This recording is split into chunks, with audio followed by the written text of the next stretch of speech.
ഒരു കഥ പറയട്ടെ. ഒരിക്കൽ ഒരു തവളക്ക് കുളക്കടവിൽ അത്യാവശ്യം വലുപ്പമുള്ള ഒരു മരത്തിൽ കയറാൻ ചെറിയൊരു പൂതി ഉണ്ടായി. അത് മരത്തിന്റെ അടുത്ത് ചെന്ന് മുകളിലോട്ടേക്ക് ഇങ്ങനെ ചാടാൻ തുടങ്ങാണ്.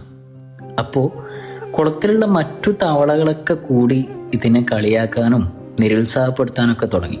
ഓരോ പ്രാവശ്യം ഇതിങ്ങനെ ചാടുമ്പോഴും കാണികൾ ഇങ്ങനെ കൂടിക്കൂടി വന്നു. എല്ലാവരും കൂടി ഒരേ സ്വരത്തിൽ പറഞ്ഞു, പൊന്നു മോനെ, നിന്നെക്കൊണ്ട് ഇത് കൂട്ടിയാൽ കൂടൂല. പക്ഷെ ഈ തവള അവരെ നോക്കി ചെറുതായിട്ടൊന്ന് പുഞ്ചിരിച്ചുകൊണ്ട് വീണ്ടും ചാടുകയാണ്.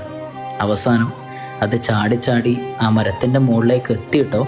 ഇപ്പൊ നിങ്ങൾ വിചാരിക്കും, അത്രയും പേര് ഒന്നിച്ച് നിരുത്സാഹപ്പെടുത്തിയിട്ടും എന്തുകൊണ്ടാണ് ആ തവള തളരാതിരുന്നത്? കാരണം ആ തവളക്ക് ചെവി കേൾക്കൂലായിരുന്നു. എല്ലാവരും കൂടി കാണികളായി നിന്ന് എന്തൊക്കെയോ വിളിച്ചു പറഞ്ഞപ്പോൾ പാവം വിചാരിച്ചു അതിനെ പ്രോത്സാഹിപ്പിക്കുകയാണെന്ന്.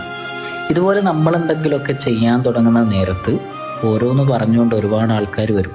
നമ്മുടെ ലക്ഷ്യത്തിൽ എത്തണമെങ്കിൽ നമ്മൾ ചിലപ്പോൾ ഇതുപോലെ ചെവി കേൾക്കാത്ത തവളയാവേണ്ടിയും വരും.